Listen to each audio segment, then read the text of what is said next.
சென்னை கோவிலம்பாக்கத்தில் கடந்த 5ஆம் தேதி கேஸ் கசிவு ஏற்பட்டு 4 பேர் படுகாயமடைந்த சம்பவத்தில் 3 பேர் உயிரிழந்திருக்கின்றனர். அதனை அண்மை செய்தியாக பார்த்துக் கொண்டு வருகிறோம்.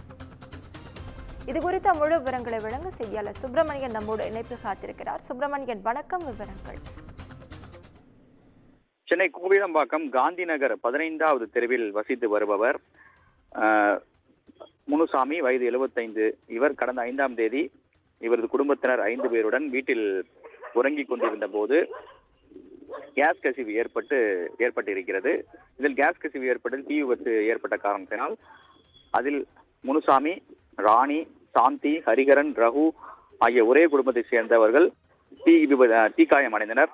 பலத்த காயமடைந்தவர்கள் குரோம்பேட்டை அரசு மருத்துவமனையில் முதலுதவி சிகிச்சை பெற்று அதன் பிறகு கீழ்ப்பாக்கம் அரசு மருத்துவமனையில் சிகிச்சைக்காக அனுமதிக்கப்பட்டிருந்தனர். இந்த நிலையில் 60 முதல் 40% வரை அவர்களுக்கு தீக்காயம் இருந்ததாக கூறப்படுகிறது. இதில் சிகிச்சை பலனின்றி முனுசாமி, அவரது மகள் சாந்தியுடைய மகன் ஹரிகரன் ஆகியோர் சிகிச்சையின்றி பலனின்றி பரிதாபமாக உயிரிழந்திருக்கிறார்கள்.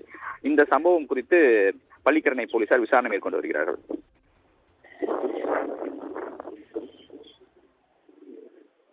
விவரங்களுக்கு நன்றி சுப்பிரமணியன்.